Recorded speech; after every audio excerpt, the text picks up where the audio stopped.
Vivo. Bueno, muy buenas tardes y buenas noches también a todas, todos y todes. Les damos la bienvenida a la presentación de la revista número 230, editada por IDELCOP, la Fundación de Educación Cooperativa. Nuestra revista se edita desde el 6 de junio de 1974. Por eso este mes estamos cumpliendo 46 años de historia. La revista IDELCOP es una herramienta de expresión que se propone colaborar en la promoción de la educación cooperativa, difunde investigaciones, reflexiones y experiencias, así como las actividades desarrolladas por el movimiento cooperativo en general, en nuestro país, en la región y en el mundo. Es concebida como un instrumento para repensar las prácticas, profundizar en debates y contribuir, en definitiva, al pensamiento crítico y a la transformación social.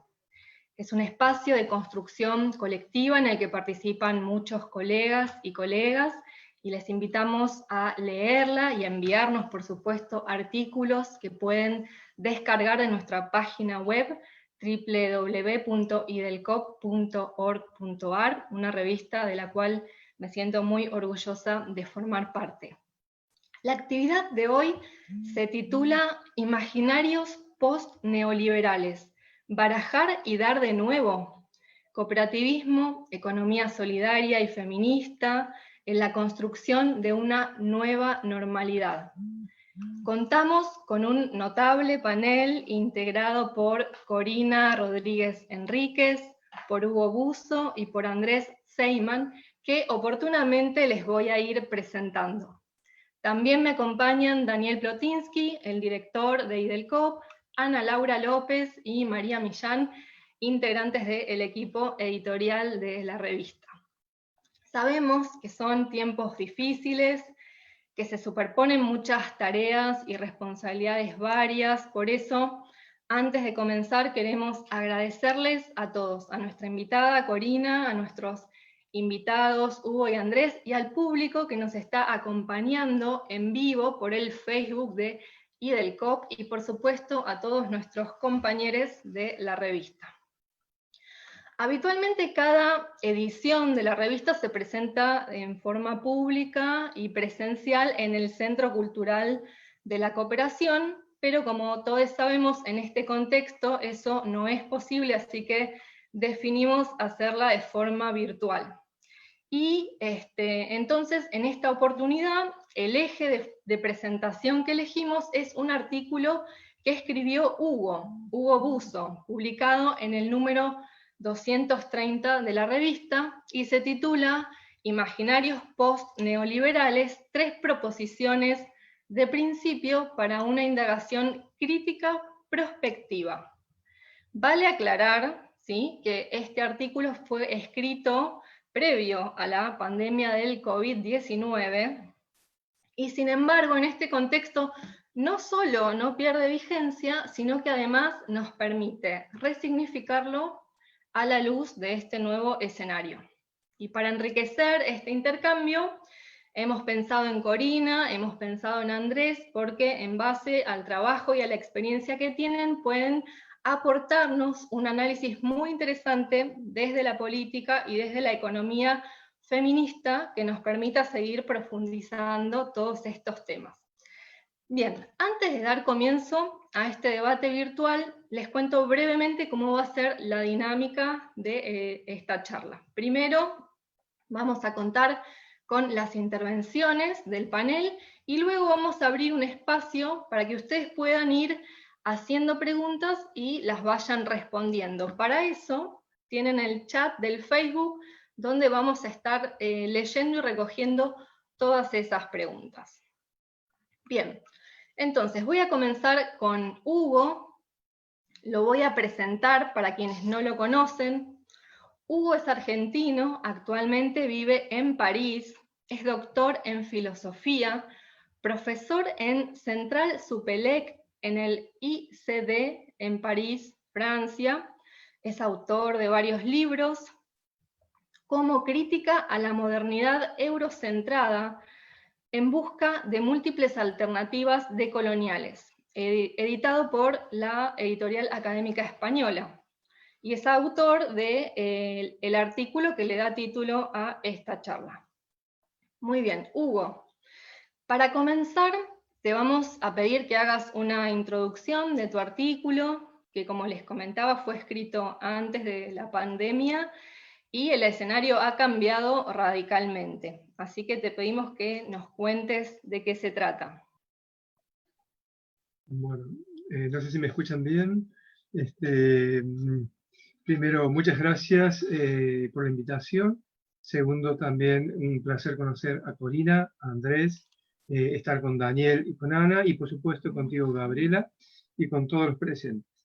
Pero sobre todo, bueno, voy a empezar a contar un poquito la genealogía y la historia de este artículo, pero me parece interesante que a partir de este artículo, que generó en contacto con alguna gente, con algunos amigos, por ejemplo, me contactó con un grupo sobre neoliberalismo en Brasil, me han invitado a comentar este mismo artículo y sobre estos temas, conjunto como de 30 investigadores de diversas partes del mundo, y o sea, armamos un pequeño grupo para armar un libro, bueno, etcétera.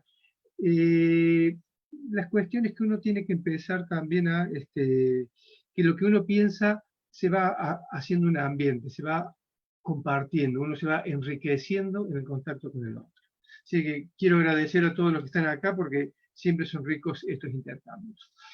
El artículo este lo escribí, lo empecé a escribir en noviembre o octubre del año pasado, preocupado por lo que ya es evidente que se está viendo aquí en Europa y para alguien que está atento de lo que pasa en América Latina.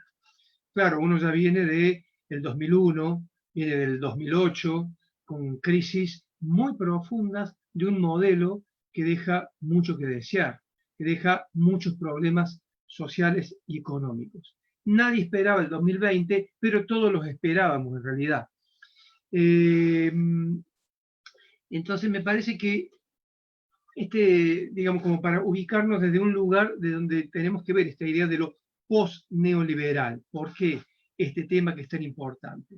En este contexto de la mundialización, lo que yo vengo escuchando muy fuerte, aparte por supuesto del calentamiento global y todas las cosas que genera, y acá, al menos en Francia, en los espacios de poder, en los espacios más comprometidos institucionalmente, el concepto de desmundialización. Si antes era imposible parar el tren de la historia, de la mundialización económica, de la globalización neoliberal, obviamente esto no solamente que se hizo posible, fue necesario. Entonces uno dice, se están empezando a caer dogmas muy fuertes, que sostienen todo un imaginario, que dan legitimidad a toda una forma de organización social y a toda una filosofía de vida y una filosofía política. Porque el liberalismo es mucho más que una doctrina económica. Entonces, para ir rápido, digamos, ¿no? Esto que empezamos a escuchar de desmundialización, a mí me suena un poco como ruptura, hay una ruptura, básicamente, de un consenso, ruptura del consenso de esta mundialización en casi todos los niveles, porque es la primera vez en la historia que se detiene la economía por previsión de algo que puede pasar. Es nuevo esto. Nadie lo esperaba. Sin embargo, se detuvo. Sin embargo, lo que era necesario, imposible de cambiar, de parar, la realidad te muestra que sí. Era más una autolimitación y una autoimposición. Entonces, claro, la pregunta que uno se hace es, bueno, ¿cómo salimos de esta? No solamente cómo salimos de esta, ¿qué alternativas hay?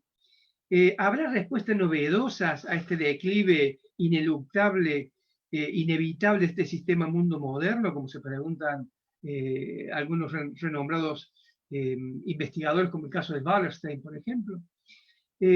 Por otro lado, y acá hay una pregunta central que se lo viene preguntando ya la ecología política hace tiempo. El tema es, todo sistema muere, por lo tanto, nace y muere. Hay un declive lento y pronunciado, decían muchos hace 20 o 30 años. Pero el problema es cómo será la salida de un sistema que ya es un serio obstáculo para la vida en el planeta, ya no para solamente los humanos, para la vida en el planeta. Entonces, la salida será reflexionada, acordada, pautada, democrática, o será abrupta, brutal, catastrófica.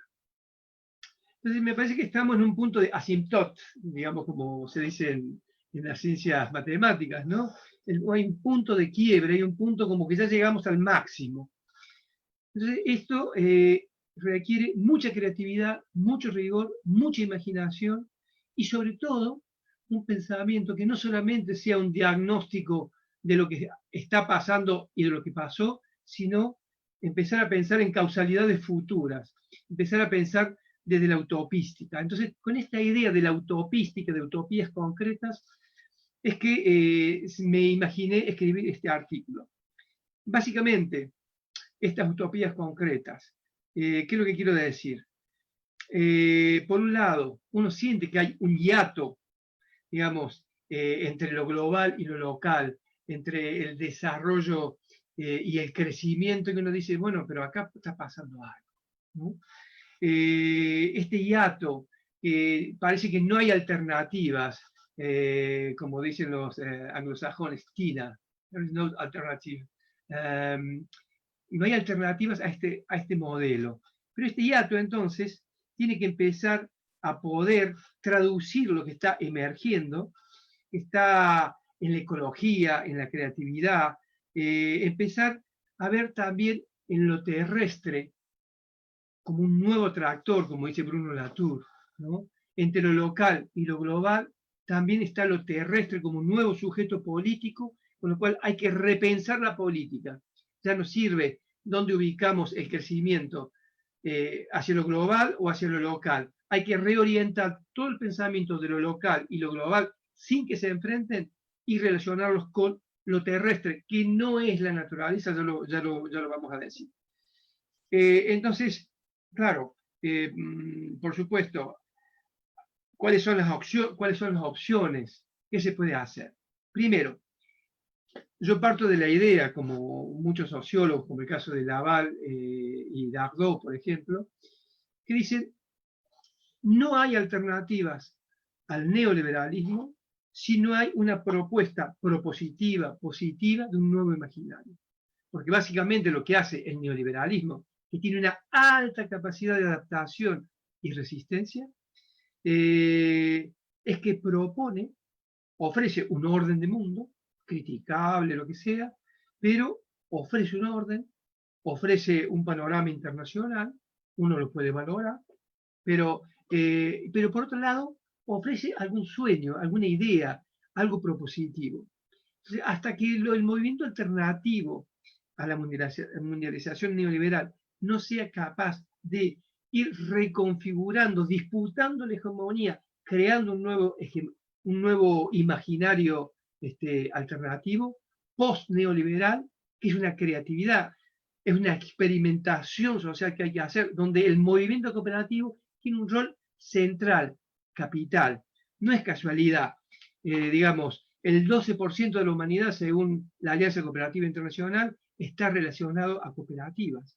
Hay 3 millones de empresas, 280 millones de empleados de esas empresas.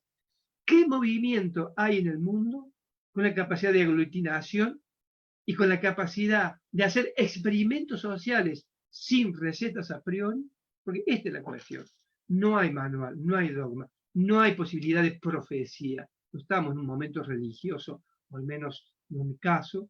Por lo tanto, uno puede decir, ¿y qué hacemos? Uno puede buscar orientaciones, tendencias. Por eso el mirar prospectivo es, viendo las tendencias que hay, ubicar cuáles son las posibilidades que realmente uno puede esperar prospectivamente. La perspectiva es toda una ciencia. A partir de las tendencias del presente, imaginar escenarios futuros deseables, acordables, debatibles, disputables. Entonces, doy 3 argumentos para no extenderme mucho y para dar entrada después a los compañeros. Hay un hecho, un acontecimiento que fue muy importante. La salida de Estados Unidos del Acuerdo de París implica, y en esto sigo un pensador francés, a Bruno Latour, dice, muchachos, aquí hay que cambiar nuestro paradigma. Ya no se trata, dice, él habla de 4 atractores. El primer atractor, lo local. El segundo atractor, lo global. Nos quedamos en el territorio y luchamos contra la mundialización, o somos pro mundialización. Dice, bueno, hay otro atractor que es extraterrestre, que es Trump. No pertenece a esta tierra. Su sueño americano dice, bueno, yo os voy a seguir contaminando. Pero hay un tercer atractor, que es lo terrestre. Pero atención, esta idea de lo terrestre como nuevo sujeto político pleno de derechos presentes y futuros implica no solamente a lo humano. Es más, dice, lo terrestre no es la naturaleza. No es la naturaleza como un decoro externo, esos árboles que estoy viendo desde mi ventana, o ese decoro que veo los domingos a la tarde cuando voy a caminar al bosque. No, no es eso recurso a extraer. No es el desarrollo sostenible que sigue teniendo a la naturaleza como recurso, sino a lo terrestre, que es la igualdad de condiciones de todos los vivientes en la Tierra, en esta zona crítica que hablan los geólogos y los biólogos, donde se da la vida, en esta superficie terrestre que tendrá 2 o 3 kilómetros, y que tiene plenos derechos y que hay que ingresarlo al debate político con plenos derechos. Por lo tanto, tenemos un sistema en decadencia, con una crisis que se evidencia con este COVID-19, pero que era inevitable, y cada vez más fuerte, porque no tiene capacidad ya el sistema de no generar estos derrumbes sistemáticos, pero sí tiene la capacidad de sostenerse y seguir viviendo. Todo sistema quiere seguir viviendo, por lo tanto no va a morir simplemente esto, sino si no hay una alternativa que pueda aglutinar intención y cierto poder que dispute la hegemonía. Por último, este nuevo imaginario implica, por supuesto, una obligación de los intelectuales de poner más creativamente a pensar. Yo ahí trabajé una idea de ecocreatividad, digamos, ¿no? Ecología, cooperativismo y creatividad como los elementos básicos de este nuevo imaginario, que no es profético.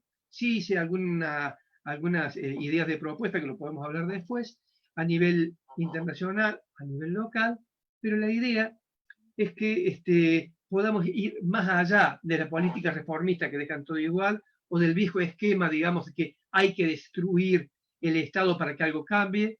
Tal vez hay que radicalizar la democracia, una tercera opción, radicalizar la democracia llevando al extremo la exigencia de libertad y de igualdad, pero incorporando este tercer atractor, que es lo terrestre, que no es la naturaleza como recurso externo para apropiarse, ni el privilegio humano como en las tradiciones bíblicas y como en la modernidad eurocentrada, sino una versión diferente, un nuevo paradigma que incluya lo viviente, los terrestres, que donde no hay privilegios, sino hay interdependencia. Y lo que tiene que pensar la política es la necesidad imperativa, imperiosa de esta interdependencia. Por último, bueno, luego podemos hablar sobre las propuestas, pero a mí me parece, digamos, de que esto también puede abrir a imaginarios mucho más complicados. Por ejemplo, aquí en Europa lo que yo estoy viendo, hay toda una idea del hundimiento, de la catástrofe, hay un catastrofismo. Ya nos pasamos 3 pueblos, como dicen los españoles, y esto se hunde. El problema ya no es que no se hunda esta civilización, sino qué hacemos con el hundimiento, con el effondrement, como dicen en francés, con lo que se está hundiendo, con lo que se destruye. Entonces, a lo mejor me parece que ya hay corrientes, muchísimas corrientes, no sé cómo será en América Latina, tengo algunas pinceladas, lo comentará a lo mejor Corina y Andrés. Acá veo, sí, eso les puedo comentar, en Europa, la cantidad de movimientos muy preocupados, movimientos ciudadanos, muy activos, de redes de consumo, de formas de vida alternativas, ya no solamente en el discurso o en la disputa electoral, sino en formas de vida y gente que ya está empezando a tomar conciencia, ¿no? Bueno, me parece que ya usé el tiempo mío, pero después en todo caso abrimos el debate, hay mucho más para comentar. Bueno, muchísimas gracias, Hugo. Para quienes se suman ahora, estamos en la presentación de la revista y del COP, y les recuerdo que pueden ir escribiendo sus preguntas en el chat. Ahora nuestra segunda panelista es Corina Rodríguez Enríquez, se las voy a presentar. Ella es economista por la Universidad de Buenos Aires, tiene un máster en políticas públicas por el Institute of Social Studies de Holanda y es doctora en ciencias sociales por Flaxo. Se desempeña como investigadora independiente del CONICET en el Centro Interdisciplinario para el Estudio de Políticas Públicas, CIEP. Integra el Comité Ejecutivo de Mujeres por un Desarrollo Alternativo para una Nueva Era y es titular de la Cátedra de Economía y Género en la Facultad de Ciencias Económicas de la UBA y docente de posgrado en diversas universidades nacionales. Ha publicado varios libros y múltiples artículos, como por ejemplo La Organización Social del Cuidado de Niñas y Niños, elementos para la construcción de una agenda de cuidados en la Argentina, junto a Laura Pautasi, y entre sus últimas publicaciones, que son muchas realmente, se encuentran Aportes a la economía feminista para abordar la desigualdad, la cuestión del cuidado, de Claxo, y ¿tienen los impuestos alguna influencia en las desigualdades entre hombres y mujeres? Junto a Débora y Triago en Oxfam. Bueno, Corina, primero quisiera pedirte una breve reflexión de lo que acabamos de escuchar, de los ejes que planteó Hugo en su exposición, y en segundo lugar, como vos trabajás sobre un tema que es la organización social del cuidado, es decir, cómo se producen y se distribuyen los cuidados entre el Estado, el mercado y las organizaciones comunitarias, la pregunta es, por un lado, partiendo de un contexto donde esta distribución es tan desigual y tan injusta, no solo entre organizaciones, sino entre varones y mujeres, y teniendo en cuenta que hoy contamos con un Estado presente, con capacidad de actuar, con un nuevo Ministerio de Mujeres, Géneros y Diversidades, y este tema está en la agenda, seguramente podemos esperar que haya avances interesantes en materia de políticas públicas. Pero, en tu opinión, ¿estamos más cerca de que se reconozca la cuestión del cuidado como un principio inherente a la igualdad, es decir, como un derecho? ¿Y es esta una oportunidad para cambiar el paradigma dominante o no necesariamente?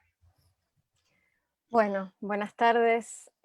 Muchas gracias por la invitación a estar aquí. Eh, y bueno, un placer estar compartiendo este espacio virtual con les colegas. Bueno, y feliz cumpleaños en la revista de Del COP. Bueno, el artículo de Hugo y su comentario de recién son una muy buena inspiración y muy a tiempo, ¿no? Creo que plantearnos imaginarios post-neoliberales o post-pandemia aparecen estos días como una urgencia imprescindible, ¿no? Y Hugo en su artículo plantea muy claramente al inicio esta idea de la crisis sistémica que menciona también en su exposición, Y un poco para vincular con el tema de la pregunta que vos, Gabriela, me hacías en particular, un elemento de esa crisis sistémica es la crisis de los cuidados, y esto que decía Hugo recién, lo que creíamos impensable, que es que la economía del mundo se detenga frente a esta situación, bueno, de pronto fue posible. Y una de las cosas que quería marcar es que, bueno, fue de pronto posible en parte, o en una parte importante, porque, porque existe el trabajo de cuidado de reproducción cotidiana de la vida. La economía se puede parar, los países pueden entrar en cuarentena, podemos suspender las clases, podemos tener que quedarnos todas las personas encerradas en nuestros hogares, porque en los hogares hay trabajo de cuidado que reproduce la vida. Me parece que algo que también se ha puesto muy en claro en este momento que estamos viviendo es la centralidad de los cuidados, y en ese sentido creo que cualquier imaginario post neoliberal o post pandemia tiene que tener la reorganización de los cuidados bien en el centro. Em, y en ese sentido, creo que también lo que ha quedado muy expuesto es que esta crisis sistémica es una crisis de sostenibilidad de la vida, ¿no? Hugo lo dice en diversas formas, y quería traer particularmente este concepto que usamos desde la economía feminista. Estamos frente a la evidencia más contundente de que estamos en una situación donde la vida no es sostenible, y que este nuevo imaginario, que estos imaginarios post son terrenos en disputa. Eso también era algo que quería resaltar, y para lo cual el artículo de Hugo nos trae muchas ideas, ¿no? ¿Cómo podemos disputar y cuáles son los elementos básicos de esa disputa para avanzar hacia un mundo post-presente que se centre en la sostenibilidad de la vida? Y Hugo nos hablaba de esta sensación de catastrofismo europeo, eh, y decía, bueno, no sé cuál será el contenido de este catastrofismo en América Latina. Bueno, en América Latina, y más después de los tiempos neoliberales, y más después de las experiencias de algunas orientaciones de gobierno de la restauración neoliberal, creo que la vida en América Latina es la catástrofe, y que eso también ha quedado demostrado en esta pandemia, donde la situación de emergencia ha expuesto las condiciones de vida de gran parte de la población. Las situaciones que estuvimos viviendo aquí en Argentina con, por ejemplo, lo que sucede en las villas de la ciudad de Buenos Aires, es me parece a mí una muestra muy contundente de que las condiciones de vida son catastróficas. Antes de la pandemia, por supuesto la pandemia las agudiza mucho más, y tiene que ver con esto que decía, de que lo que estamos es frente a un sistema de muerte, a un sistema que destruye la vida, que destruye lo terrestre, ¿no? Para ponerlo en los términos también en los que Hugo lo planteaba. Poniendo a la vida en el centro, los cuidados se vuelven esenciales, y entonces me gustaría reaccionar a la pregunta más concreta que me hizo Gabriela respecto de cuáles me parece que son las perspectivas para repensar y reconstruir la cuestión de los cuidados en Argentina en esta coyuntura. Y digo muy poquitas cosas para no irme más allá del tiempo. Sin dudas que tengamos un ministerio de las mujeres, géneros y diversidades crea un contexto favorable, no solamente porque tenemos una institucionalidad sólida, sino porque esa institucionalidad está poblada de feministas. Me parece que lo que le da potencialidad a este ministerio es que lo conducen feministas, que lo llevan adelante feministas. Y entonces sí podemos pensar que puede ser un actor de transformaciones.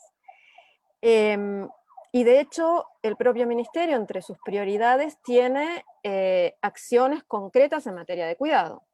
Se está empezando a construir un mapa federal de los cuidados, hay una Dirección Nacional de Políticas de Cuidado. Los cuidados es uno de los ejes centrales del ministerio. Entonces me parece que sí, esto nos da una mejor perspectiva. Y creo que también desde la mirada del ministerio hay un buen espacio para este diálogo entre las visiones de los feminismos y las visiones del cooperativismo.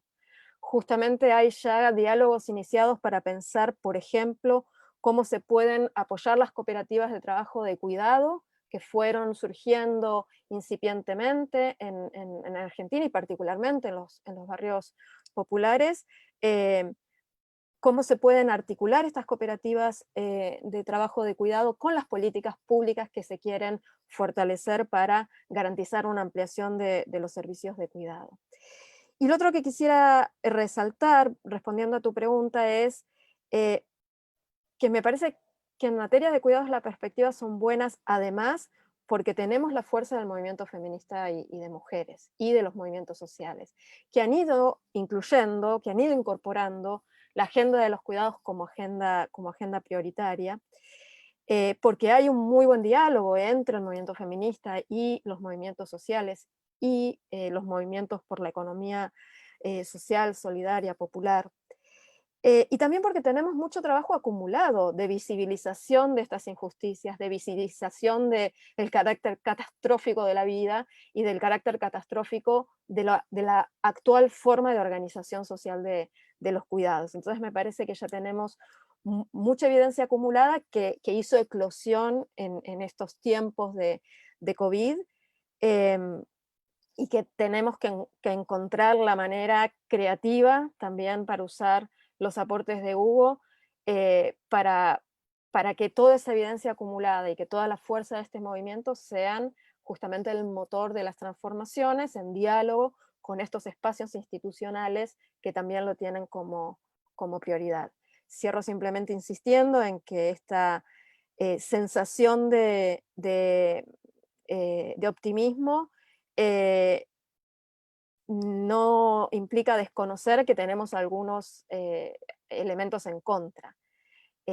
Así como la pandemia es una oportunidad en el sentido de que ha expuesto con crudeza todos estos elementos, también tenemos en contra la pandemia. La pandemia y la cuarentena obligada, como dijo Cristina Carrasco, una economista feminista en un webinario, de los primeros webinarios de la cuarentena, dijo: la cuarentena, el aislamiento social obligatorio es un arma legítima de desmovilización. Todas las prácticas de organización y movilización que teníamos antes de esto están en cuestión. Entonces creo que esto es una de las cosas, de los riesgos, ¿no? De los desafíos, cómo recreamos formas de organización y movilización. Y creo que otra cosa que tenemos en contra, o que nos trae un nuevo desafío, es la agudización de las condiciones de precariedad de la vida. La pandemia, las medidas tomadas para enfrentar a la pandemia han profundizado a niveles extremos la precariedad de la vida, y es muy difícil poder organizarse y poder moverse desde condiciones donde lo más básico de la vida está puesto en riesgo. Y finalmente creo que en materia particularmente de cómo podemos, como parte de estos imaginarios post, construir otra forma de organizar socialmente el cuidado, creo que otro de los desafíos que tenemos por delante es construir la demanda social por esta nueva forma de organización de los cuidados. Creo que todavía como sociedad no nos hemos dado el espacio para la suficiente discusión sobre, bueno, cuál es la organización social de los cuidados que queremos. Cómo se articula esta organización social de los cuidados con otras formas nuevas, creativas, de organización de la producción, de organización del consumo. Y en América Latina, para traer un poco este contrapunto también con la mirada que Hugo puede tener desde Europa, creo que sin duda un desafío que tenemos por delante es particularmente pensando en lo clave que pueden ser las políticas públicas para lograr transformaciones en este nuevo momento, el desafío fiscal que tenemos en América Latina, el desafío fiscal que tenemos en Argentina, y el desafío político que implica una fiscalidad débil, ¿no? Y los múltiples condicionantes económicos que tenemos.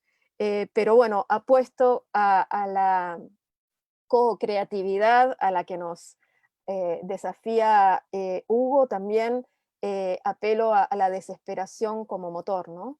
Y creo que nos tenemos que agarrar de todas las fortalezas para aprovechar este momento como un momento de empezar a construir, a caminar ese camino hacia nuevos imaginarios. Gracias. Bueno, gracias Corina, realmente muy interesante. Le voy a dar ahora la palabra a Andrés Seyman y se los voy a presentar, por supuesto. Andrés es doctor en Ciencias Políticas por la Universidad de Buenos Aires y es becario postdoctoral del CONICET. Es también investigador de nuestro Centro Cultural de la Cooperación, Floreal Gorini, y docente del PLED, el Programa de Educación a Distancia de IDELCOP. Es autor de varios ensayos y libros. En 2017 publicó Radiografía Política del Macrismo, la derecha argentina entre la nación excluyente y el desafío democrático, de Editorial Caterva, y acaba de publicar muy recientemente junto a Ana Grondona el libro Desarrollo y Dependencia desde América Latina, Problemas, Debates y Conceptos, editado por el Centro Cultural de la Cooperación. Bueno, Andrés, primero, como a los demás, pedirte una breve reflexión sobre el artículo de Hugo y preguntarte, en tu opinión, bueno, qué aspectos se ponen en evidencia con esta crisis y qué escenario se nos presenta para pensar en alternativas sociales y civilizatorias al capitalismo y al neoliberalismo. Bueno, ¿cómo están? Muchas gracias antes que nada por la invitación a participar de esta presentación de la revista. Felicitaciones también por la publicación de este nuevo número. La verdad es que me toca comentar el muy interesante artículo de Hugo, ¿no? Tiene un mérito inicial, digamos, que es que, como fue anticipado en la presentación, fue escrito de forma previa a la pandemia, ¿no? Eso le otorga un mérito adicional en el sentido de que si de forma previa a la pandemia era urgente y necesario dilucidar alternativas, imaginarios, frente al dominio del modelo neoliberal, hoy, frente al advenimiento de la pandemia, resulta mucho más urgente y necesario, ¿no? Es decir, la crisis del neoliberalismo se ha agudizado y por lo tanto se hace más necesario y urgente, ¿no? Desarrollar este debate que plantea Hugo en su artículo. En ese sentido, es un artículo que además es muy interesante, porque en términos teóricos plantea una convergencia que la verdad es que vale la pena rescatar, y que es, por un lado, un análisis a partir de los estudios críticos del neoliberalismo en Francia, cuyos exponentes son varios, no me voy a detener en eso. Hugo mencionó a unos de ellos que son Laval y Ardot. Bueno, hay un libro muy interesante de ellos titulado La razón neoliberal. También hay otro libro muy interesante de ellos que remite a lo común, a la idea de lo común. También la dicotomía entre el neoliberalismo, o la contradicción entre el neoliberalismo y democracia, ¿no?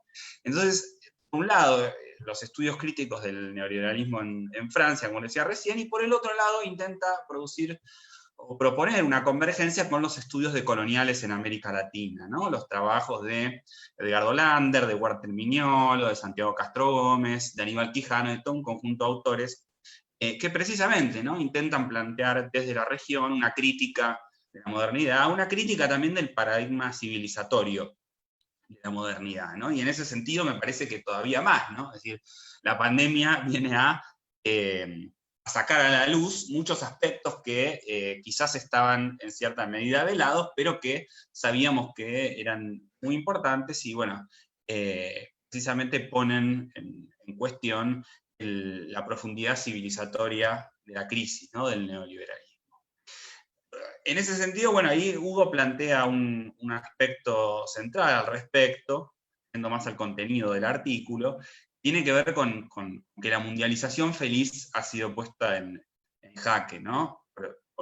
No solo por la pandemia, sino también de manera previa, ¿no? En la medida en que el artículo fue escrito antes del advenimiento de la pandemia, ¿no? Es decir, una mundialización que nos indica que ya no estamos en aquel momento pujante de los años 90, en que el neoliberalismo estaba en su momento hegemónico, en su Belle Époque, en su momento de mayor pujanza, sino más bien un neoliberalismo que viene arrastrando una crisis, ¿no?, la más fuerte de ellas en el año 2008, pero que ahora se agudiza con mucha notoriedad con la llegada de la pandemia, ¿no?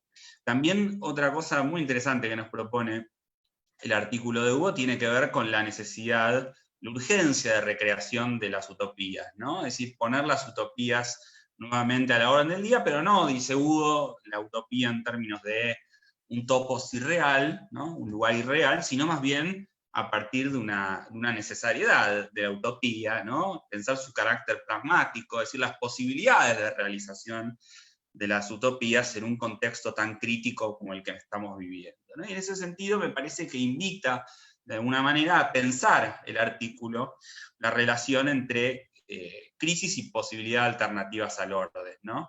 Me parece que en ese sentido un momento histórico que podemos pensar al respecto es el de los años 20 del siglo XX como un antecedente de eso, ¿no? Digo, si nosotros pensamos, por ejemplo, en el keynesianismo como alternativa al capitalismo de libre mercado, tal como existía en los comienzos del siglo XX, bueno, como bien dice John Holloway en un artículo de los años 70, el keynesianismo no fue una doctrina bien pensante, sino que fue un producto de luchas, de sangres, de violencias, ¿no? Es decir, las alternativas a la salida frente a la Primera Guerra Mundial no fueron alternativas que transcurrieron de forma pacífica, de forma tranquila, sino más bien lo contrario, ¿no? Fueron producto de conflictos, y en ese sentido es que probablemente también, como vemos por ejemplo hoy en Estados Unidos, ¿no? Con mucha claridad,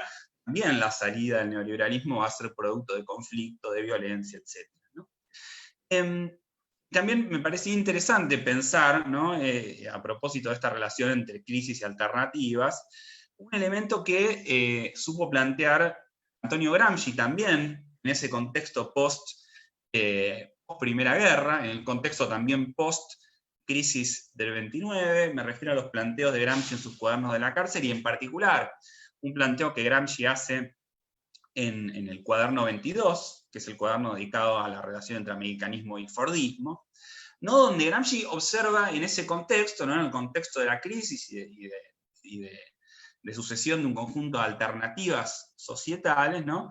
Un cambio de paradigma total, ¿no? Es decir, él habla del paso del viejo individualismo económico a la economía programada. Dice también Gramsci, en América la racionalización ha determinado la necesidad de elaborar un nuevo tipo humano conforme al nuevo tipo de trabajo y de proceso productivo.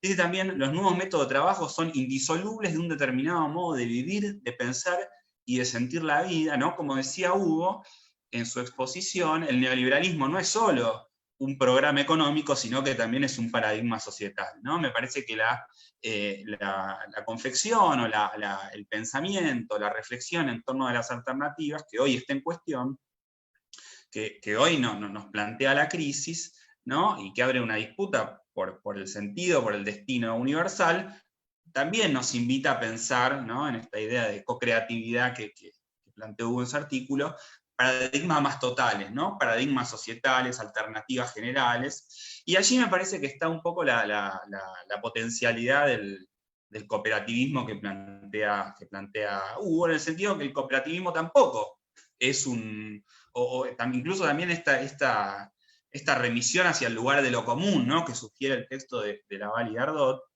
que cita Hugo en su artículo, ¿no? El cooperativismo o lo común no es solo un modo de organización económica, sino que también es un modo de organización social general.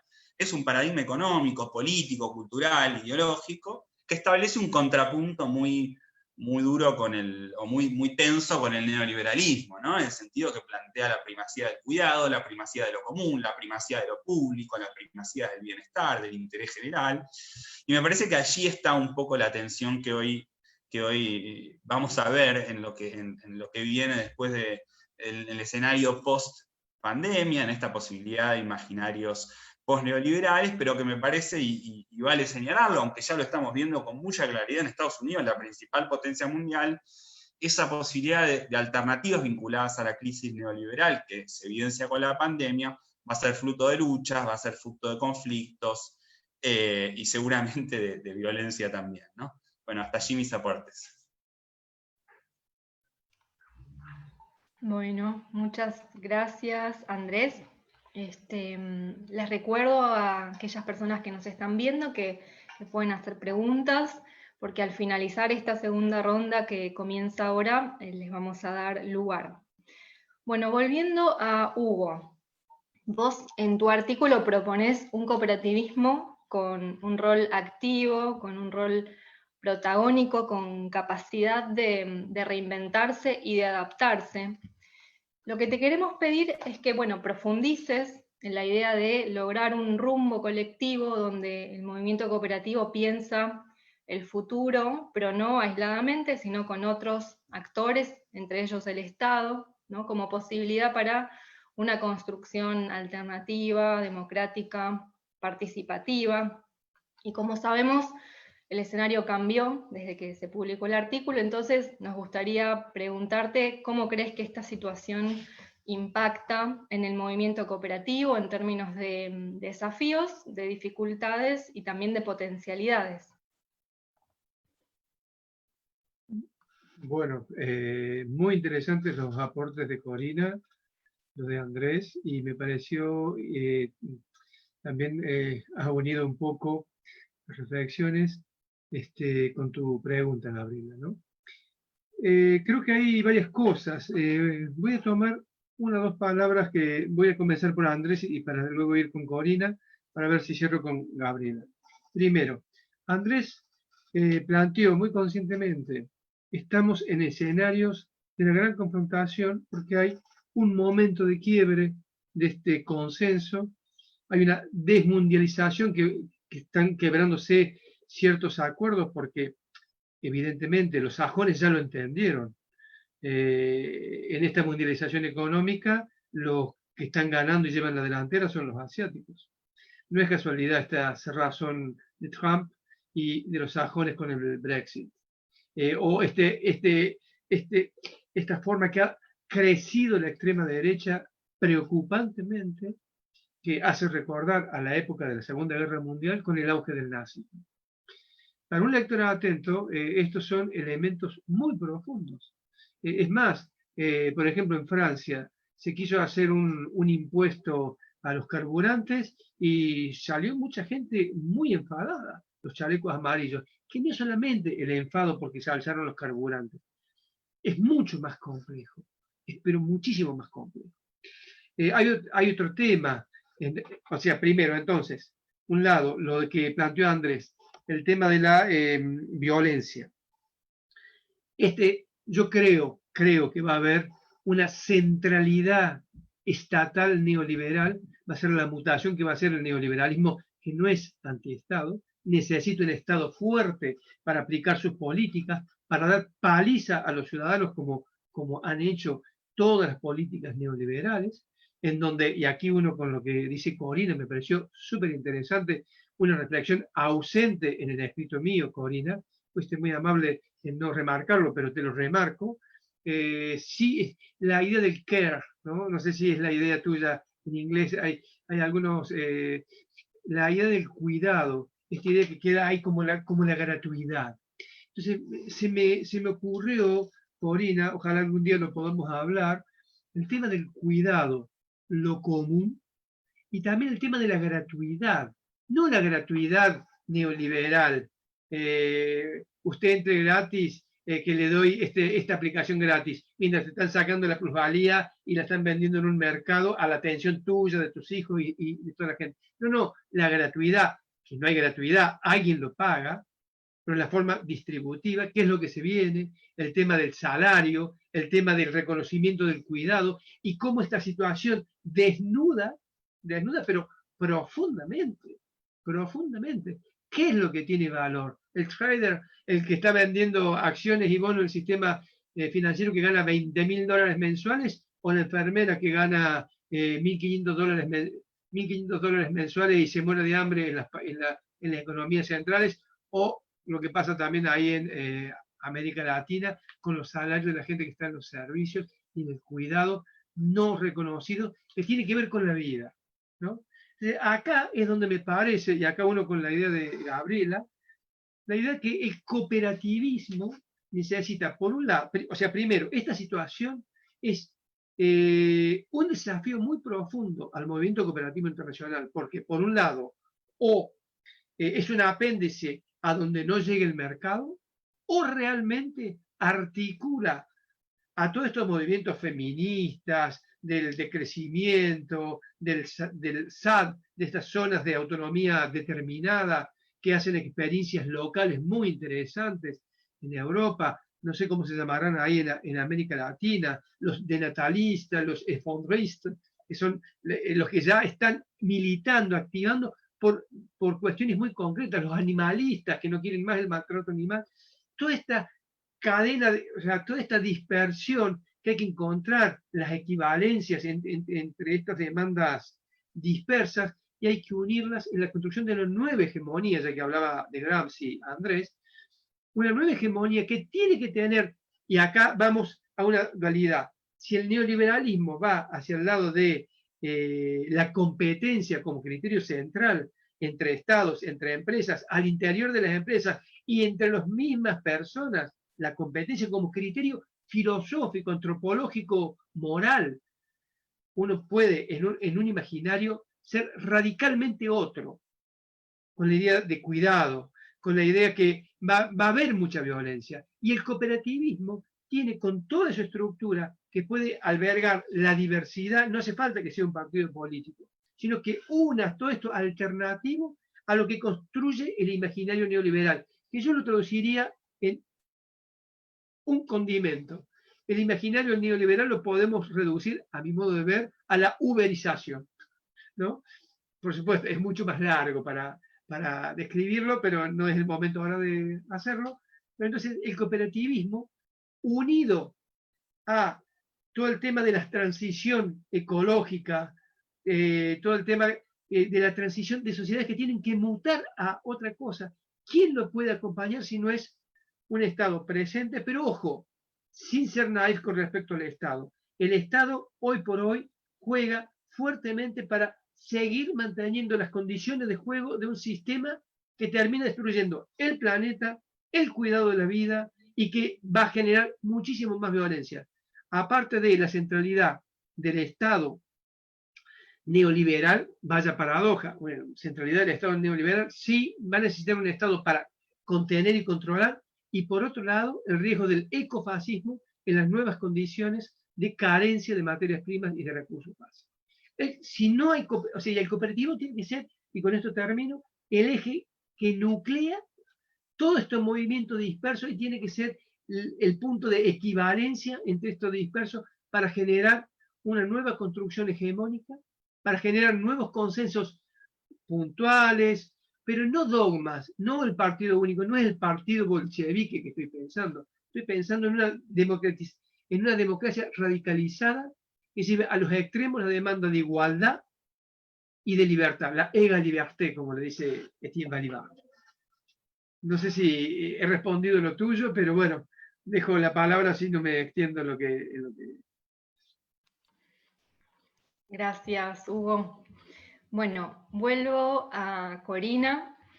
Yo creo que podemos decir que entre la filosofía y los valores y los principios cooperativos que sostienen, ¿no?, todo el conjunto de la economía social, solidaria, popular, y los postulados de los feminismos, hay mucha afinidad, se encuentran muchos puntos en común. Y como mencionaste hace un ratito, está comenzando un trabajo de articulación promovido desde el Estado y que por supuesto viene de antes, desde los territorios, desde los encuentros, desde el trabajo compartido. Entonces, ¿vos crees que puede haber un proyecto político compartido que represente una alternativa real? ¿Qué pueden aportar en conjunto a la disputa por los sentidos, a la batalla cultural y bueno, y con qué estrategias? Bueno, yo creo que sí puede haber un proyecto político compartido y creo que es imperioso que lo haya y es urgente que lo haya. Y creo que hay muchos puntos de potencialidad de este proyecto político compartido, porque creo que entre los feminismos y la visión desde la economía social, solidaria, popular, hay principios compartidos, ¿no? Los principios de la solidaridad, de lo común, como dice Hugo en su artículo, la convivialidad democrática, la empatía, y esta idea de descentrar a los mercados y poner la vida en el centro. Creo que eso es un principio básico que ambas visiones comparten. Y creo que también ambas visiones comparten esta idea de utopía que Hugo maneja en su artículo como faro que orienta la práctica, ¿no? No tanto como algo que pensemos que podemos llegar, sino más bien como algo que nos orienta hacia dónde caminar. Y me parece que el otro elemento que hace evidente que este proyecto político compartido es posible, además de necesario, es la corporalidad del proyecto. La corporalidad en el sentido de que se inscriben los cuerpos, se inscriben los territorios. Las experiencias cooperativas se inscriben en los territorios, opera con los cuerpos de las personas. Y los feminismos tienen esto en el centro de su entender y de su proponer. Y de nuevo acá obviamente aparece la cuestión del cuidado, ¿no? El cuidado como parte de lo común, como decía Hugo, el cuidado de los cuerpos que construyen esa economía social, solidaria, popular. Y digo esto sin desconocer que también, y por eso me gusta la idea que trae Hugo en su artículo de la necesidad del movimiento cooperativo también de repensarse en este contexto, ¿no? Porque creo que también hay que desandar y deconstruir prácticas de la economía social, solidaria y popular, ¿no? Que tengamos estos puntos de afinidad no quiere decir que en las prácticas cotidianas de la economía social, solidaria y popular no haya machismo y no haya muchos machirulos o algunos. Creo que hay que desandar y deconstruir prácticas, y en este sentido creo también que algo necesario en este diálogo, feminismos, economía social, solidaria, popular, hay que confrontar con cierta idea de jerarquías de las ocupaciones. Cierta idea tal vez subyacente en las organizaciones cooperativas de que el trabajo para producir es un trabajo todavía más relevante que el trabajo de cuidar. Creo que hay como una conversación necesaria respecto de estas jerarquías de las ocupaciones. ¿Y qué pueden aportar conjuntamente a esta disputa de sentidos? Bueno, creo que aportan conjuntamente esta discusión sobre qué es lo que mueve a las personas, ¿no? Esta idea de cooperación versus competencia. Claramente en el imaginario neoliberal lo que mueve a las personas es la competencia y el incentivo individual. Bueno, creo que tanto desde la economía social, solidaria, popular, como desde los feminismos, la idea de la cooperación, de lo común, está muy, muy en el centro, asociada con esta idea que enfatizaba de descentrar a los mercados. Y creo que también algo que está permanentemente en exposición en estas dos visiones es la discusión sobre cuáles son las vidas deseadas de ser vividas. Esta idea, ¿no? Trayendo otra vez esta idea de lo catastróficas que son las vidas actuales, creo que es una denuncia permanente de las visiones cooperativistas y de los feminismos. Y esta idea de discutir cuáles son las vidas deseadas de ser vividas pone en cuestión muchos de los valores básicos del neoliberalismo, ¿no? Del consumo, de la riqueza, de la acumulación. Y también creo que otro punto común para disputar sentidos de estas dos visiones es el cuestionamiento a la noción de trabajo. Y el cuestionamiento a cuáles son las vías legítimas para acceder a un ingreso, que creo que es parte de las discusiones que en este contexto estamos teniendo, donde la situación de pandemia y particularmente de cuarentena y de interrupción parcial de la economía ha llevado a muchas personas a perder absolutamente acceso a ingresos.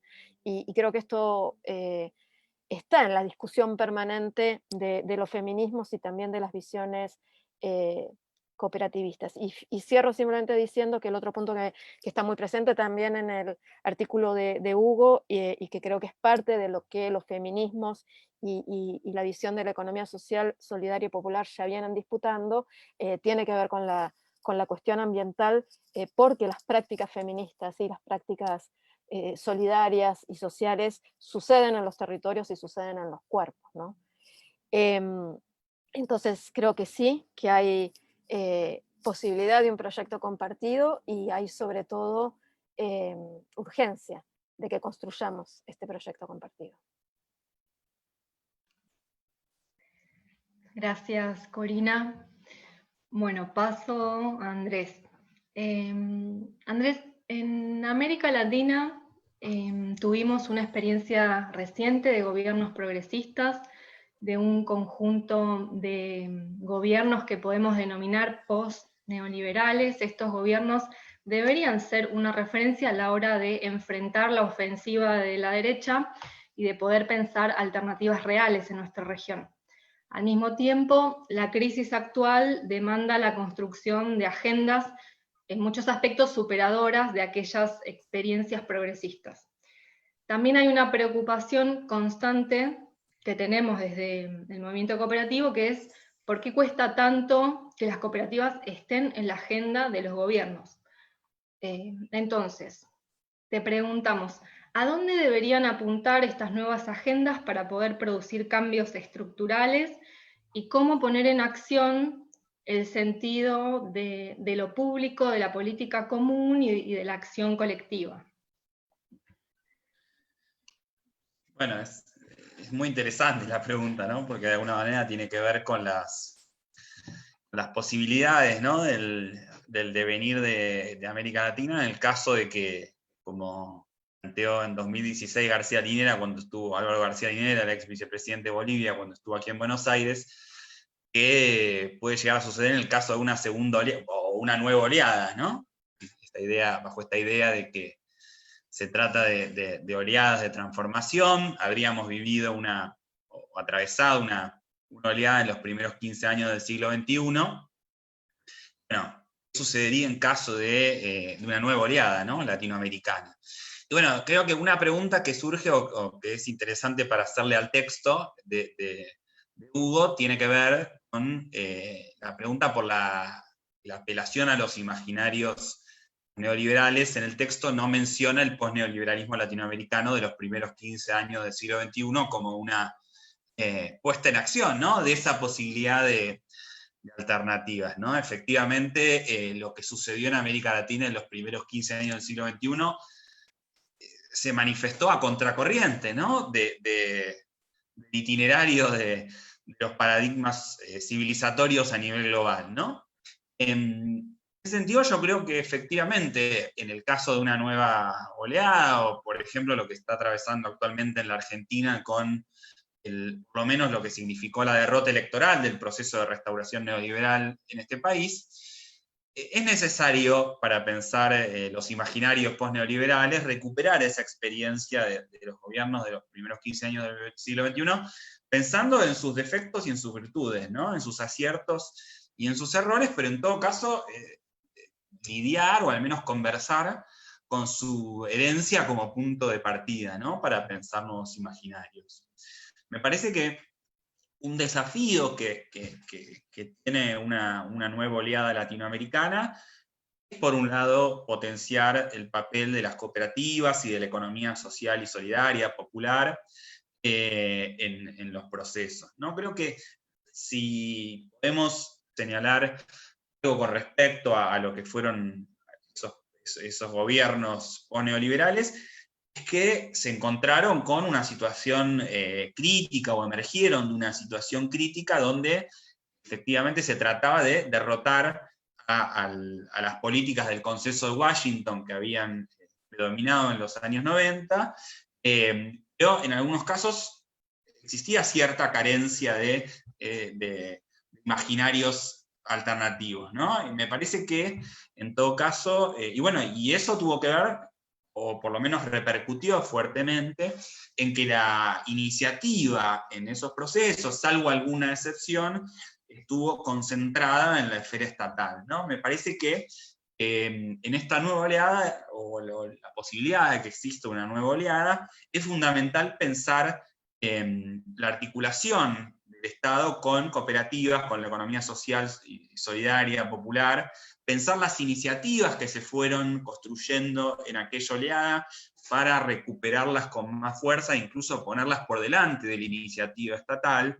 Creo que la necesidad de impulsos societales que puedan permear el Estado va a ser fundamental para pensar en la deriva, en lo cual también creo que es muy importante pensar en la batalla cultural, ¿no? En la batalla de ideas, que sin dudas también va a repercutir fuertemente en la medida en que el Estado se vea permeado por esos impulsos societales, ¿no? Pero me parece que en cualquier caso es importante ver cómo trabajamos con ese legado, ¿no? Pienso, en el caso de los gobiernos de Bolivia y Ecuador, por ejemplo, tuvimos constitutivo, pensando en un diálogo con el texto de Hugo, fueron gobiernos que incluso en sus reformas constitucionales, particularmente en el caso de Ecuador, la naturaleza apareció planteada como sujeto de derechos, ¿no? Bueno, eso es un aporte que ha hecho Ecuador al resto de América Latina, que bueno, seguramente sea necesario pensarlo para el conjunto de la región en una nueva oleada, ¿no? Considerando las imperfecciones o los defectos que haya podido tener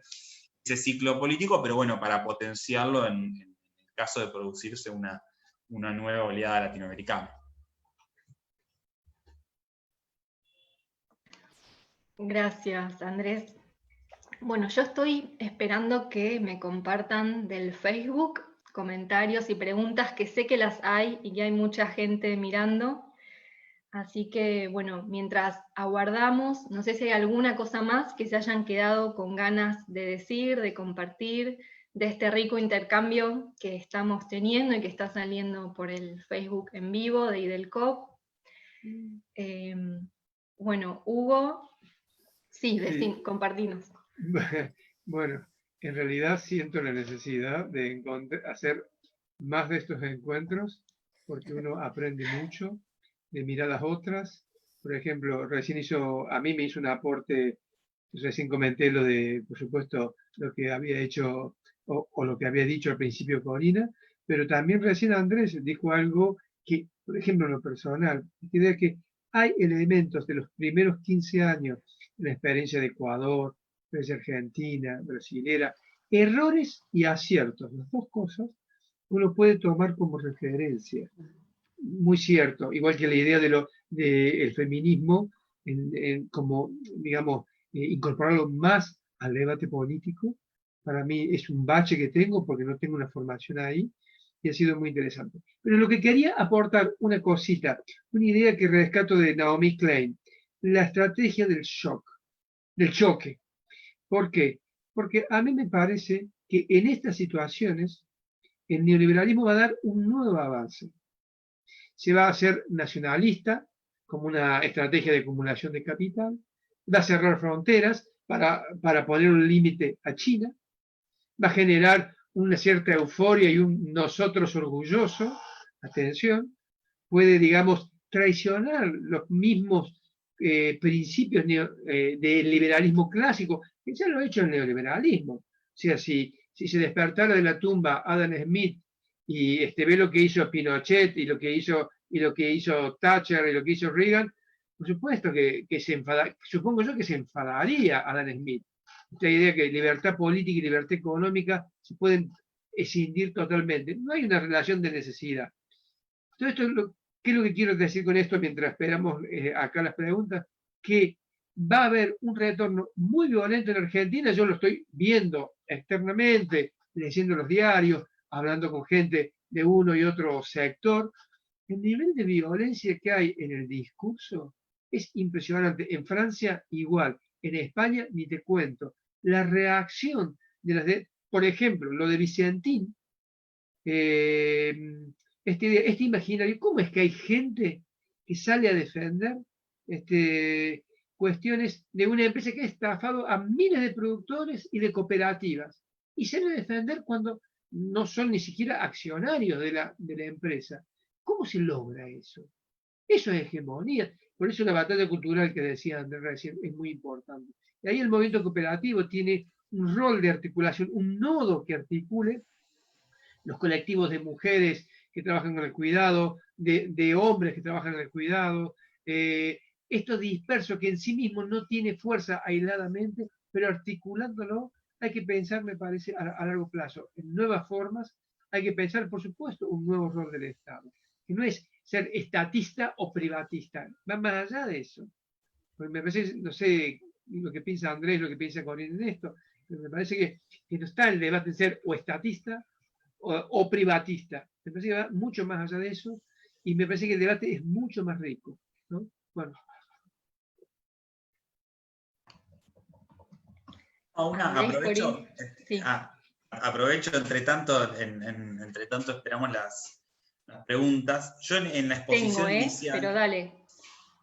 Tengo algunas preguntas, pero vos compartí tu idea y yo las digo. Brevemente, hacía referencia al keynesianismo como un resultado de la crisis de los años 20, ¿no? Hacía mención a un artículo de John Holloway de los años 70, donde él relata cómo Keynes fue uno de los renovadores, ¿no? Que formó parte de la comitiva que integró o que se sentó a discutir lo que fue el Tratado de Versalles, ¿no?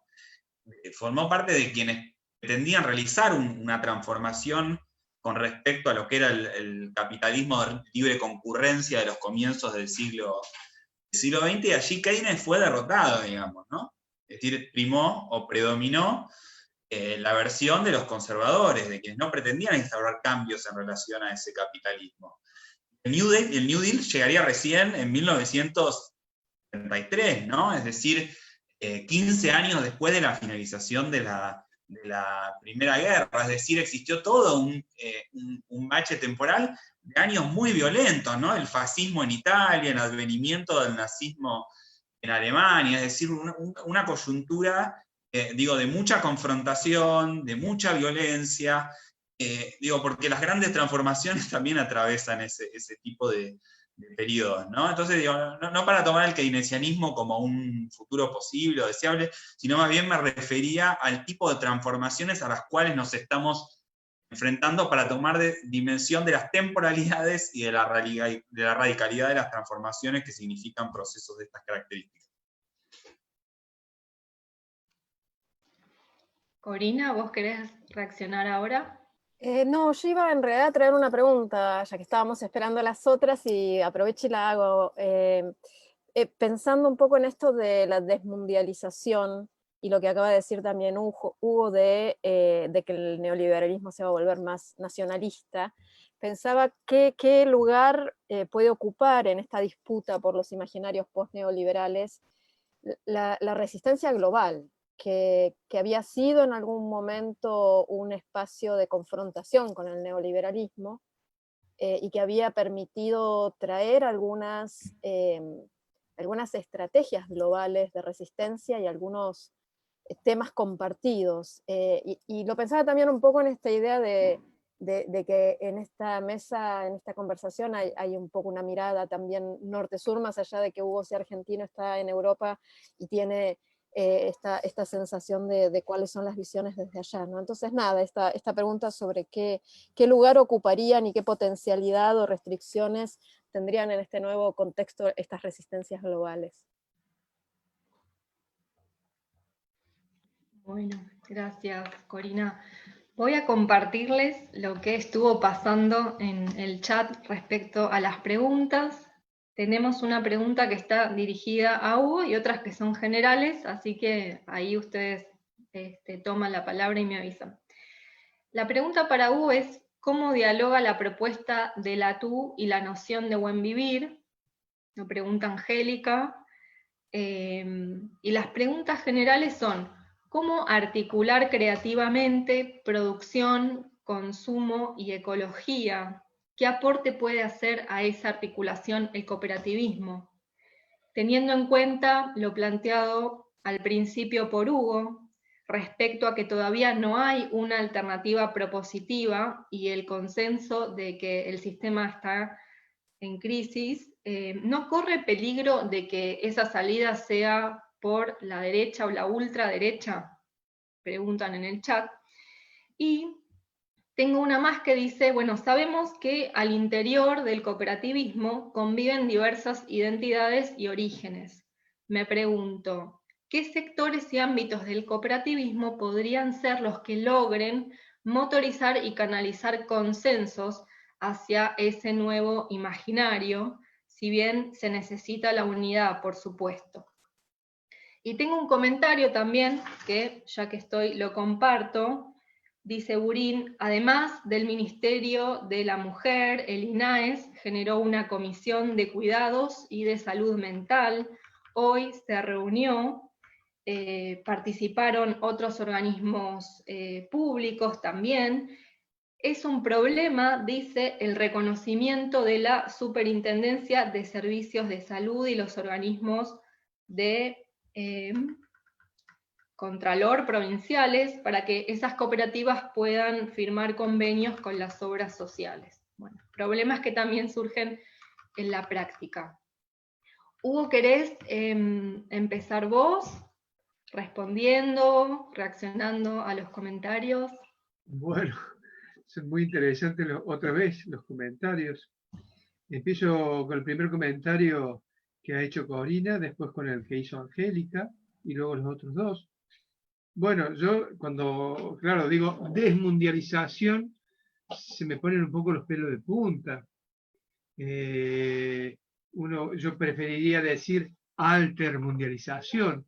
Digo, ¿no? Porque desmundialización implica, digamos, esta cuestión medio retrógrada de repliegue nacionalista, ¿no? Y supongo, Corina, que te debe generar a ti también un poquito de, como de sarpullido, como de urticaria o de alergia, este retorno de ese orgullo nacional, que ojo, yo sé que estoy hablando con alguien que está hablando del cuerpo y del territorio, y no estoy diciendo que somos todos globales. A ver, no me compro ese discurso, por supuesto, y creo que como buena mujer has traído el ancla a la vida, al territorio, la tierra, lo terrestre y la vida en última instancia, de biopolítica, de biopoder.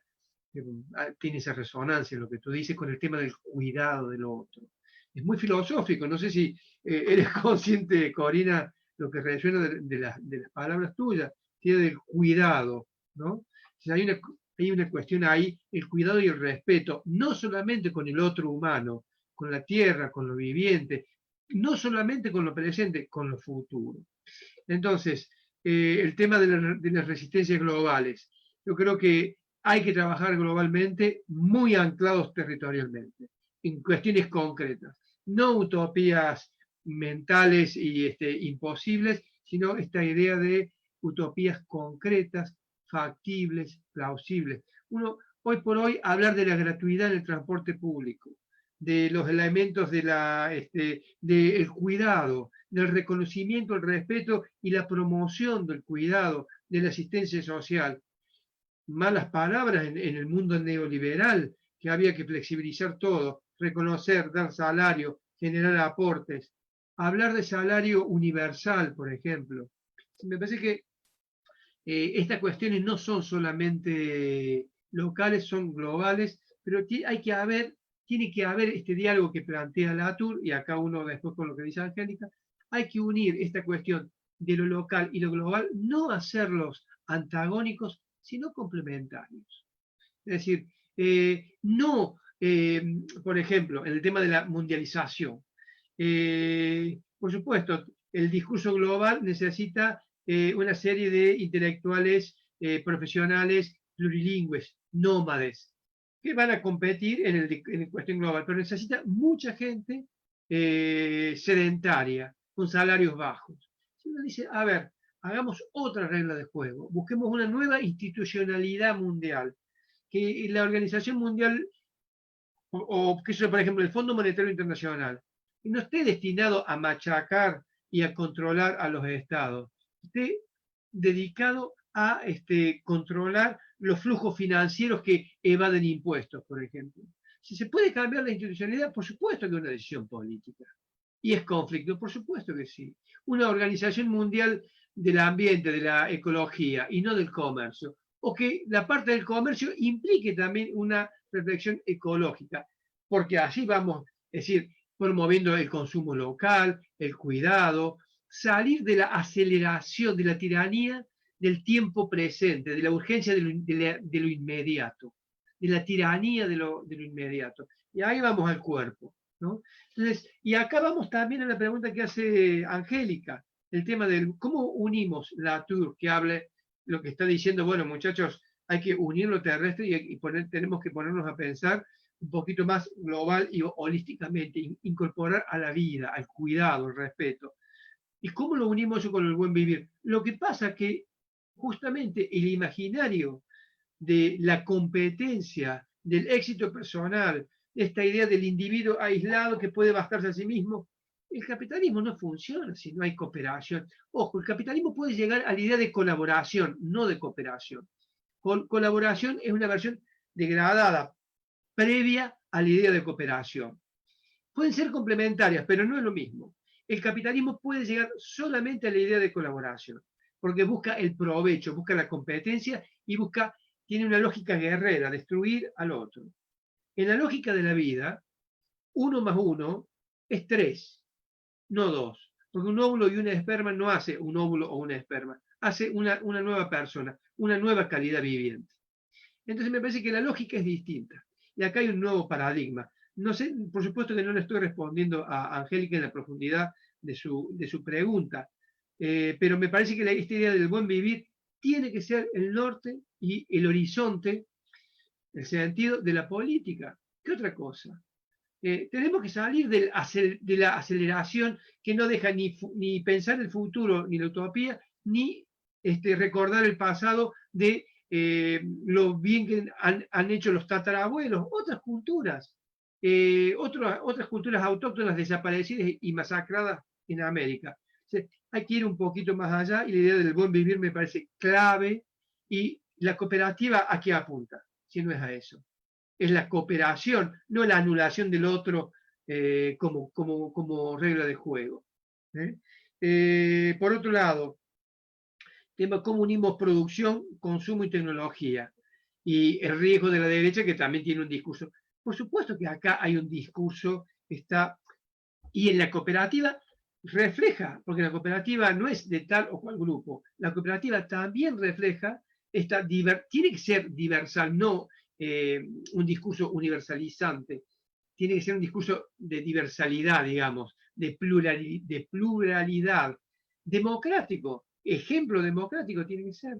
Y por supuesto que hay disputa de poder por el sentido, pero me parece que nomás las reglas de juego cooperativa, sin ser naif, promueven ya, si una persona, un voto, no es lo mismo que el voto del que más tiene, más vale. Entonces, hay ya las propias reglas de juego genéricas, no estoy hablando ni siquiera de categorías ideológicas, estamos hablando que propicia el diálogo, el encuentro, propicia la diversidad. Y que lo puede tomar la extrema derecha, lo puede tomar sectores nacionalistas, súper orgullosos de echar a paraguayos y bolivianos en Argentina porque no son argentinos y vienen a usufructuar, son choriplaneros. A ver, 2 dedos de frente, no es tan difícil, me parece, ¿no? Bueno, y no sé, me quedo ahí porque seguramente ustedes tienen alguna idea. No sé si he respondido, pero bueno, ensaye. Gracias. Hugo, antes de ahora de darle la palabra a Corina y Andrés, quiero leer algunos comentarios que estuvieron apareciendo ahora en el Facebook. Dice, el Estado es neoliberalismo, es decir, necesariamente capitalismo. Y la pregunta dice, ¿el neoliberalismo politizado y el Estado despolitizado? Otro comentario dice, me gustaría que Hugo amplíe la idea de que el neoliberalismo necesita un Estado fuerte. Hay un comentario que dice, es interesante y necesario ese aglutinar de las diferentes luchas sociales de las que habla Hugo, quizás sea la salida más posible y saludable frente al neoliberalismo, encolumnarse detrás de algunas líneas fundamentales y hacer carne en la frase de Florial Gorini, que la lucha es el precio de la dignidad. Angélica dice, me refiero a buen vivir y no vida buena, aclara. Y un comentario más, dice, me queda la sensación de que los gobiernos populares no logran profundizar cambios necesarios para ahondar modificaciones en las estructuras y que dejamos pasar oportunidades. En países dependientes, el único que puede frenar la voracidad empresaria es el Estado. No debemos promover las acciones populares, aunque sean luxemburguistas, espontaneístas, para promover la acción de respuestas populares con el peronismo. Desde luego, formando parte.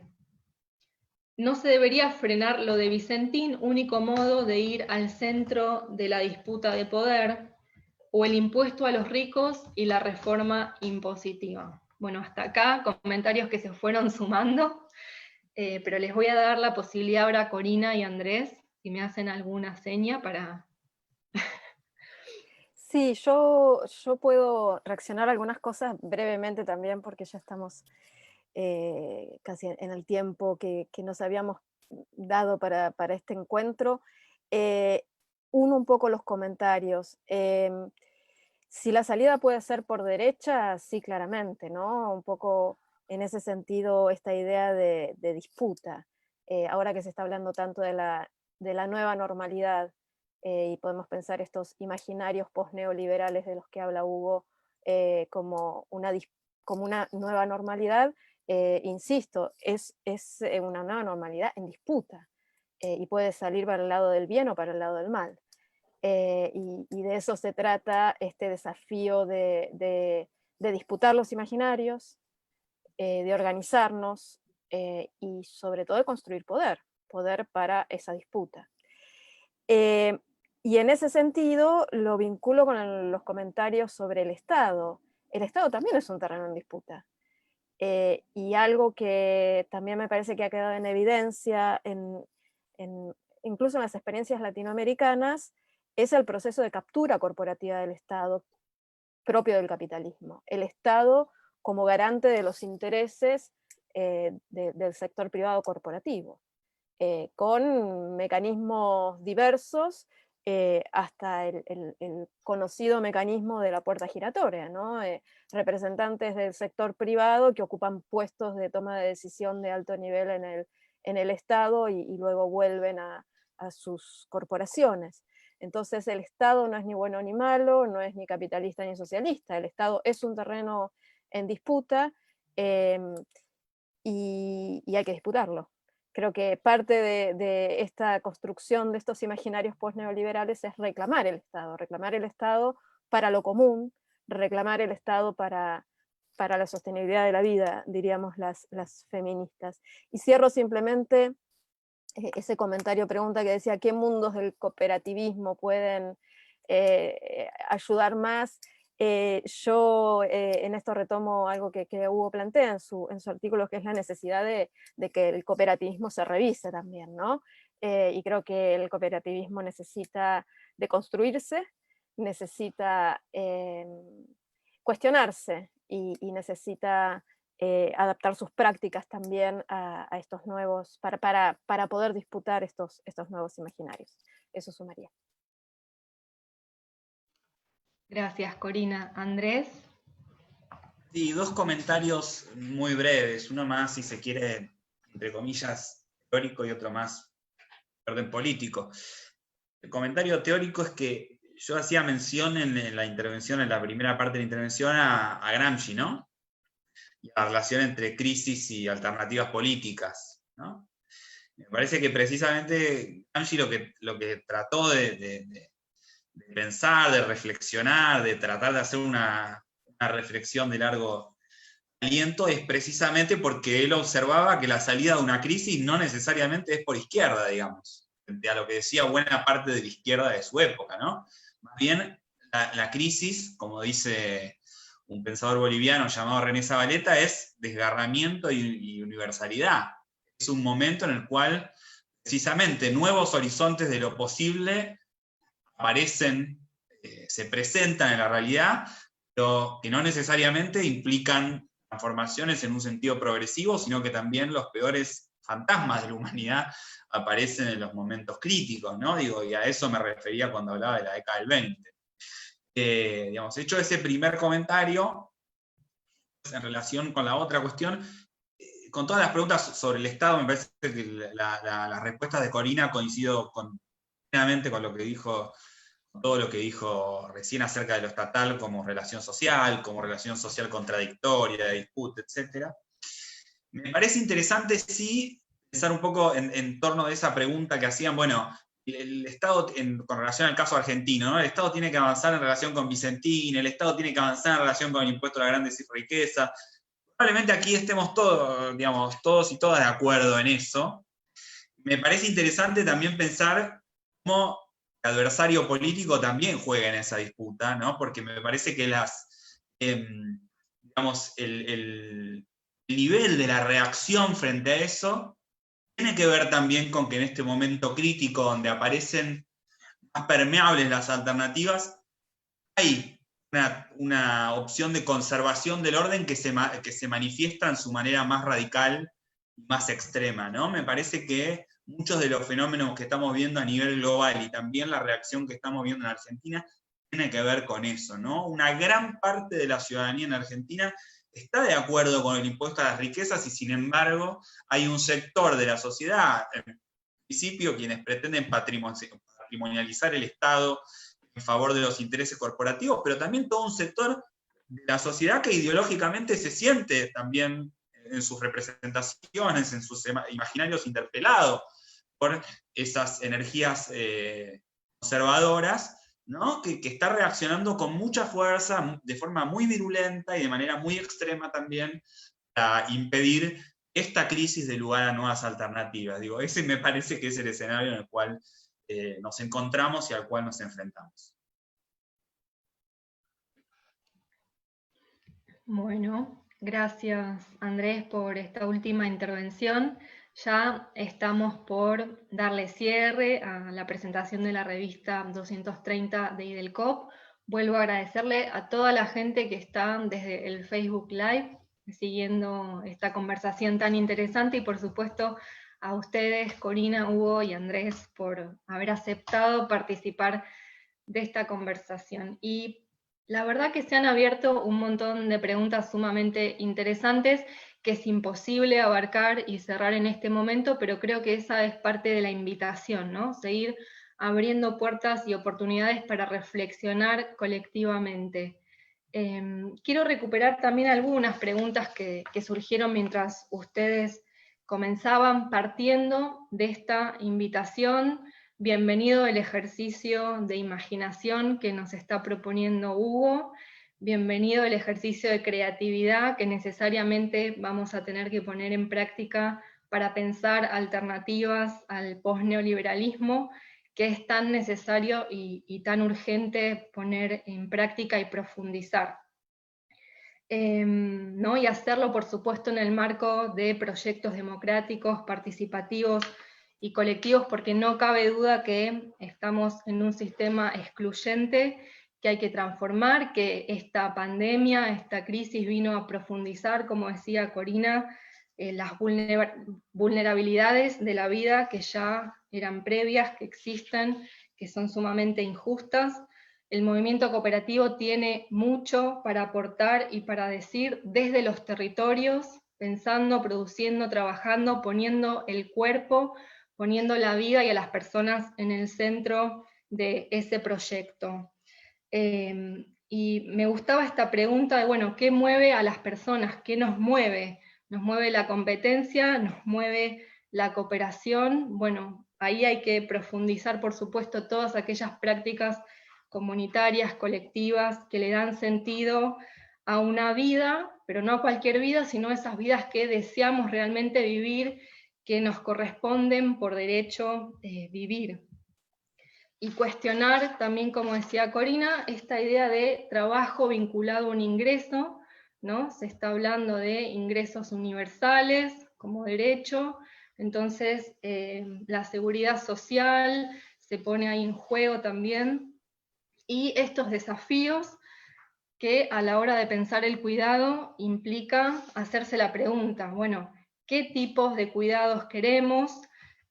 ¿Cómo articularlos con otras formas de producción y de consumo? ¿No? Que es donde el cooperativismo y la economía social, solidaria y popular está haciendo foco.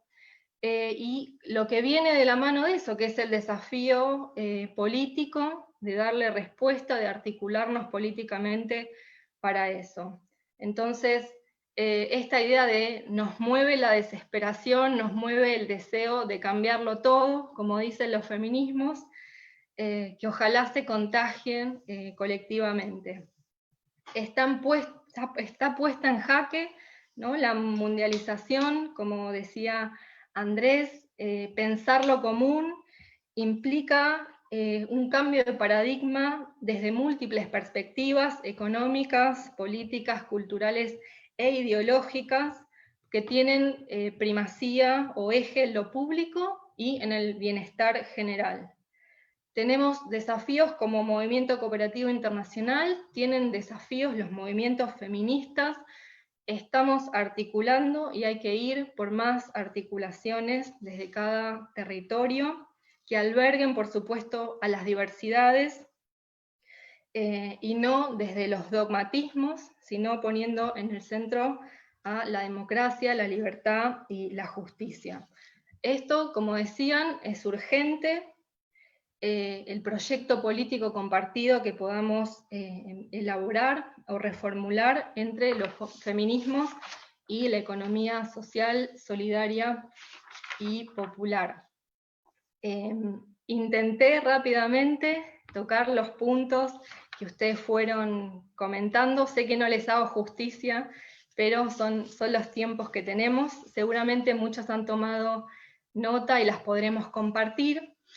La invitación entonces no es a cerrar este debate, sino es a darle continuidad. Desde la revista y del COP nos ofrecemos para ser un nexo para todas aquellas personas que quieran compartir ideas, que estén investigando, que estén llevando adelante experiencias.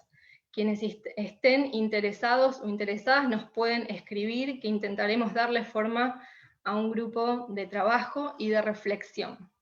Por supuesto, decirles que el próximo número de la revista de IDELCOP está próximo a salir, la revista número 231. Les invitamos a leer, a pensar, a reflexionar y a que nos manden sus aportes. Quiero agradecerles nuevamente, muchas gracias Hugo, muchas gracias Corina, Andrés, muchas gracias Daniel, Ana, María, gracias a la gente de UCOP, Juan Pablo y Javier, que nos hicieron todo el apoyo técnico. Espero que hayan disfrutado este espacio, que no va a ser el último, se los prometemos. Y si hay alguna palabra de despedida, por supuesto, abran los micrófonos y compártanla con nosotros. Bueno, un abrazo a todos y tomamos esa posta, ¿no? De que esto no sea un hecho aislado, sino el comienzo de una conversación en continuado. Muchas gracias por la invitación de nuevo, y fue un gusto poder compartir estas reflexiones, estas ideas con Corina, con Hugo, con Gaby también, y con las personas que estuvieron del otro lado escuchando. Sí, y de mi parte, muchas gracias a todos los presentes, también a todo el equipo de IDELCOP, ejemplar, es un gusto. Por otro lado, si es el momento, no solamente de crisis, sino del kairos, está muy bueno poder seguir encontrándonos creando. Yo he aprendido mucho, agradezco de todo corazón realmente, porque estos espacios a mí me nutren profundamente. Participo en 2 grupos con estos temas y ojalá Corina y Andrés, Gabriela, Daniel y los que están ahí, nos podemos juntar a seguir reflexionando. Me gustaría leer cosas de otros. Muchísimas gracias, realmente.